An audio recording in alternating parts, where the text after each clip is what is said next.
सोचिए, एक crypto currency, एक पूरा का पूरा फाइनेंशियल सिस्टम जिसे कोई इंसान नहीं बल्कि पूरी तरह से एक आर्टिफिशियल इंटेलिजेंस चला रहा हो। इसका नाम है AIPF। तो चलिए आज इसकी तह तक जाते हैं, देखते हैं कि इस दावे में आखिर कितना दम है। हमारा मकसद बस ये समझना है कि ये क्या सच में डीफाई का भविष्य हो सकता है या फिर ये सिर्फ एक और बड़ा वादा है। और जो सोर्स में इसका सबसे बड़ा, सबसे आकर्षक दावा है वो यही है कि इसमें इंसानी दखलंदाजी जीरो है। जीरो मतलब कैसे? सोर्स के मुताबिक इसे बनाने वालों ने इसे बनाकर छोड़ दिया, अपना मालिकाना हक भी वो भी छोड़ दिया और स्मार्ट कॉन्ट्रैक्ट को एक ऐसे 00 एड्रेस पर भेज दिया जिसे कोई कंट्रोल ही नहीं कर सकता। अच्छा, तो मतलब कोई सीईओ नहीं, कोई टीम नहीं जो रातों रात नियम बदल दे। बिल्कुल, कोई लालच या डर में आकर फैसले नहीं ले सकता। एक बार जो नियम बना दिए वो बन गए, सब कुछ AI के हवाले। लिक्विडिटी से लेके सप्लाई तक सब कुछ ऑटोमेटेड। और मजे की बात यह है कि ये कोई एक अकेला AI नहीं है। तो फिर प्रेजेंटेशन के हिसाब से ये असल में 5 अलग-अलग AI का एक ग्रुप है, एक टीम है जो मिलकर काम करती है। 5 एआई मतलब एक तरह की एआई कमिटी या डिजिटल कैबिनेट? हाँ, बिल्कुल सही शब्द है, एक डिजिटल कैबिनेट। और हर AI को एक खास जिम्मेदारी दी गई है। दिलचस्प है। तो इस कैबिनेट में कौन-कौन है और किसके पास क्या काम है? तो देखिए, हर AI क्रिप्टो की एक क्लासिक समस्या को सुलझाने के लिए बनाया गया है। ठीक है। जो पहला AI है उसे NE कहते हैं। NE। हाँ, ये एक तरह से सिस्टम का सेंट्रल बैंक है। कब नए कॉइन बनाने हैं और कब मार्केट से कॉइन वापस खरीदकर उन्हें जला देना है, मतलब सप्लाई को कंट्रोल करना, ये सब उसी का काम है। ठीक है, तो एक हो गया सप्लाई कंट्रोलर, ताकि बहुत ज्यादा कॉइन मार्केट में आके कीमत न गिरा दे। बिल्कुल। फिर दूसरा AI है ALS। ALS। ये एक 24/7 काम करने वाला ट्रेडर है। इसका एक ही काम है, बाजार में पैनिक को रोकना। पैनिक को रोकना? वो कैसे? जैसे ही लोग बेचना शुरू करते हैं, ये खरीदना शुरू कर देता है। और जब लोग ज्यादा खरीदने लगते हैं तो ये सप्लाई मैनेज करता है। सोर्स का दावा है कि इसकी वजह से कीमत में अचानक बड़े उतार चढ़ाव नहीं आते। एक मिनट, अगर एआई बाजार को इतना संतुलित कर रहा है तो क्या इसका ये मतलब नहीं कि वो बहुत ज्यादा मुनाफा कमाने से भी रोकेगा? क्या ये स्थिरता के लिए हाई रिटर्न की संभावना को खत्म कर देता है? ये बहुत अच्छा सवाल है और थ्योरी के हिसाब से हाँ, ये बेतहाशा उछाल को भी रोकेगा और भारी गिरावट को भी। इसका लक्ष्य है एक स्थिर विकास, रातों रात 100 गुना वाला रिटर्न नहीं। ठीक है, तो 2 एआई हो गए। आगे? तीसरा है आरिप, जो एक तरह का रोबो इन्वेस्टर है। जो लोग पैसा लगाते हैं उनके रिवॉर्ड्स को ये अपने आप री इन्वेस्ट करता रहता है ताकि कंपाउंडिंग का फायदा मिले। जी हाँ। चौथा है सिग, यानी सिस्टम का खजांची। ये प्रोजेक्ट की ट्रेजरी को मैनेज करता है। और पांचवा ALP, हर 12 घंटे में ये हिसाब लगाता है कि अगले साइकिल में कितने नए कॉइन्स बाजार में छोड़े जाएंगे। तो एक सप्लाई कंट्रोलर, दूसरा मार्केट स्टेबलाइजर, तीसरा रोबो इन्वेस्टर, चौथा खजांची। ये वाकई एक पूरी डिजिटल सरकार जैसा लग रहा है ना? तो अब सवाल ये उठता है कि आम इंसान इस सरकार का हिस्सा कैसे बन सकता है? इसमें निवेश कैसे होता है? इसका तरीका है स्टेकिंग। मतलब सोर्स बताता है कि लोग AIPF कॉइन खरीदते हैं और उन्हें सिस्टम में एक तरह से लॉक कर देते हैं। और उस लॉकिंग के बदले रिवॉर्ड मिलता है? हाँ, और रिवॉर्ड इस बात पर निर्भर करता है कि कॉइन कितने समय के लिए लॉक किए गए हैं। मतलब जितना लंबा कमिटमेंट उतना बड़ा फायदा। बिल्कुल। सोर्स के मुताबिक एक फ्लेक्सिबल प्लान है जिसमें आप अपना मूलधन कभी भी निकाल सकते हैं। उस पर रोजाना 0.6% का रिटर्न है। 0.6% रोजाना? हाँ, लेकिन अगर कोई 360 दिनों के लिए, मतलब करीब 1 साल के लिए अपने कॉइन्स लॉक करता है तो उसे रोजाना 1% का रिवॉर्ड मिलता है। 1% रोजाना? और वो भी कंपाउंड होता होगा? हाँ, हर 12 घंटे में ऑटोमेटिकली कंपाउंड होता है। ये आंकड़े सुनने में बहुत बड़े लगते हैं। प्रेजेंटेशन में इसका कोई उदाहरण दिया है क्या? दिया है, और वो उदाहरण बहुत प्रभावशाली है।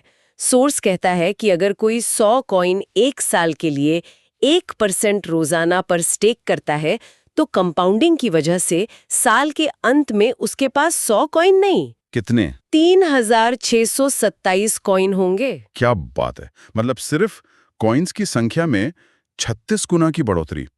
इसमें कॉइन की कीमत में होने वाली बढ़ोतरी तो शामिल ही नहीं है। बिल्कुल। 36 गुना? यहाँ एक नेटवर्किंग पहलू है। मुझे लगता है हमें इस पूरे सिस्टम के डिजाइन को एकदम शुरू से समझना होगा। बिल्कुल। और इन चार्ट्स में कुछ और भी दिलचस्प चीजें हैं, जैसे ये रैंक के नाम हैं, नोवा, वाइब, क्वांटम। हाँ। फिर हर रैंक के लिए कुछ शर्तें हैं। आपकी अपनी होल्डिंग्स जो यूएसडीटी में है, मतलब एक तरह की डिजिटल करेंसी। ठीक है। फिर है टीम टर्नओवर, वैलिड रेफरल्स और एक बहुत ही अनोखा शब्द आरओआई ऑन आरओआई। हाँ, इसी पर मैं आने वाली थी। आरओआई ऑन आरओआई, मतलब मैंने रिटर्न ऑन इन्वेस्टमेंट तो सुना है, पर ये रिटर्न ऑन इन्वेस्टमेंट पर रिटर्न, ये क्या चीज है? मतलब लगभग 8-9 हजार रुपए लगाने होंगे। ओके। आपकी टीम का टर्नओवर 5000 यूएसडीटी का होना चाहिए और आपको कम से कम 2 लोगों को सिस्टम में लाना होगा जिन्हें ये वैलिड रेफरल्स कह रहे हैं। ठीक है, ये तो किसी भी सेल्स या एफिलिएट प्रोग्राम जैसा लग रहा है। आपने कुछ पैसे लगाए, 2 लोगों को जोड़ा और एक छोटा सा टारगेट पूरा किया। लेकिन इसके बदले में जो 10% आरओआई ऑन आरओआई मिल रहा है, उसका मतलब क्या है? क्या ये मेरे $100 पर 10% है? नहीं, यहीं पर सारा खेल है। अगर ये सिर्फ आरओआई होता तो इसका मतलब आपके 100 यूएसडीटी पर रिटर्न होता। अच्छा। लेकिन आरओआई ऑन आरओआई का मतलब है कि आपकी टीम जो रिटर्न कमा रही है उस पर आपको रिटर्न मिल रहा है। ओह। इसे ऐसे समझिए कि आप एक टीम की मैनेजर हैं। आपको अपनी सैलरी तो मिलती ही है, पर आपके खिलाड़ी जब मैच जीतकर बोनस कमाते हैं तो उस बोनस का एक हिस्सा आपको भी मिलता है। क्योंकि मैंने उन्हें ट्रेन किया है। बिल्कुल, क्योंकि आपने उन्हें ट्रेन किया है। अच्छा, तो मतलब मेरी कमाई सिर्फ मेरे पैसों पर नहीं बल्कि मेरी टीम की कमाई पर भी निर्भर करती है। ये तो शुरू से ही आपको एक रिक्रूटर या मैनेजर की भूमिका में डाल देता है। एग्जैक्टली। और ये तो बस शुरुआत है। अगली ही रैंक वाइब पर छलांग देखिए। होल्डिंग सीधी 5 गुना बढ़कर 500 यूएसडीटी, टीम टर्नओवर 4 गुना बढ़कर 20,000 और आरओआई ऑन आरओआई सीधा 2 गुना होकर 20% हो जाता है। और ये सिलसिला रुकता नहीं है। कोर, फ्लक्स, पल्स, सिंक से होते हुए जब हम इस पहले चार्ट के आखिरी रैंक न्यूरा तक पहुंचते हैं तो आंकड़े देख के होश उड़ जाते हैं। न्यूरा के लिए 10,000 यूएसडीटी की होल्डिंग्स चाहिए, मतलब शुरुआती नोवा से 100 गुना ज्यादा। 100 गुना। और टीम टर्नओवर देखिए 25 लाख यूएसडीटी का। 25 लाख? और आरओआई ऑन आरओआई भी 70% तक पहुंच जाता है। ये तो एक छोटी मोटी कंपनी चलाने जैसा हो गया। बिल्कुल। यहां तक पहुंचते पहुंचते आप एक निवेशक या छोटे मोटे रिक्रूटर नहीं रह जाते, आप एक पूरा सेल्स नेटवर्क चला रहे हैं। हाँ। और ये जो रफ्तार है बढ़ने की, ये अचानक रॉकेट की तरह तेज हो जाती है। लगता है ये जानबूझकर किया गया है। मतलब शुरुआती लेवल्स पर पहुंचना शायद उतना मुश्किल ना हो, लेकिन जैसे जैसे कोई ऊपर बढ़ता है, जरूरी संसाधन और टीम का साइज वो बहुत तेजी से बढ़ने लगता है। एक तरह का फिल्टरिंग मैकेनिज्म है ये। हाँ, बिल्कुल। जो सिर्फ सबसे ज्यादा समर्पित और प्रभावशाली लोगों को ही आगे बढ़ने देता है। ठीक है, तो न्यूरा तक पहुंचने के लिए 25 लाख का टर्नओवर चाहिए। ये अपने आप में एक बहुत बड़ा आंकड़ा है। लेकिन कहानी यही खत्म नहीं होती है ना, बल्कि यहाँ से तो असली खेल शुरू होता है और चीजें बहुत अजीब हो जाती हैं। हाँ, यहीं से सिस्टम अपना असली रंग दिखाता है। न्यूरा के बाद अगला रैंक है क्वांटम। यहाँ होल्डिंग्स 12,000 यूएसडीटी हैं और टीम टर्नओवर सीधा 60 लाख पहुंचाता है। मतलब न्यूरा की टर्नओवर से 2 गुने से भी ज्यादा। इसे एक वीडियो गेम की तरह सोच सकते हैं क्या? कैसे? जैसे शुरू के लेवल्स में आपको ज्यादा से ज्यादा सिक्के, मतलब टर्नओवर, इकट्ठे करने होते हैं, लेकिन आखिरी लेवल्स जीतने के लिए आपको अपनी टीम के 2 और खिलाड़ियों को भी प्रो लेवल पर पहुंचाना होता है। आप अकेले नहीं जीत सकते। बहुत बढ़िया एनालॉजी है, बिल्कुल यही हो रहा है। सिस्टम आपको एक अकेले खिलाड़ी से एक टीम कैप्टन और फिर एक कोच बनने पर मजबूर कर रहा है। और इनाम भी उसी हिसाब से बढ़ता होगा। बिल्कुल। क्वांटम पर जहां आरओआई ऑन आरओआई 80% है, वहीं एपेक्स पर ये 150% तक पहुंच जाता है। 150%? हाँ, हर लीडरशिप लेवल पर 10% की सीधी बढ़ोतरी, ये एक बहुत बड़ा प्रोत्साहन है अपनी टीम को आगे बढ़ाने के लिए। ठीक है, तो चलिए अब इन सब टुकड़ों को एक साथ जोड़कर देखते हैं। जब हम इन दोनों चार्ट्स को साथ में देखते हैं तो इस एआईपीएफ सिस्टम की पूरी तस्वीर क्या बनती है? ये असल में है क्या? अगर हम इसे पूरी तरह से डीकंस्ट्रक्ट करें तो ये एआईपीएफ सिस्टम 3 मुख्य स्तंभों पर खड़ा है। 3 स्तंभ। पहला, व्यक्तिगत निवेश, मतलब पर्सनल स्टेक। आपकी यूएसडीटी होल्डिंग्स। आपको खुद भी सिस्टम में पैसा लगाकर रखना होगा। ठीक है। आप सिर्फ दूसरों के भरोसे नहीं बैठ सकते। सही। दूसरा, टीम का प्रदर्शन, जिसे हम सेल्स इंजन कह सकते हैं। टीम टर्नओवर और रेफरल से मापा जाता है। ये शुरुआती और मिड लेवल की ग्रोथ का इंजन है। आपको एक सक्रिय और बढ़ती हुई टीम बनानी ही होगी। बिल्कुल। और तीसरा, जो शायद सबसे महत्वपूर्ण और अनोखा है, लीडरशिप डेवलपमेंट, एक लीडरशिप फैक्ट्री।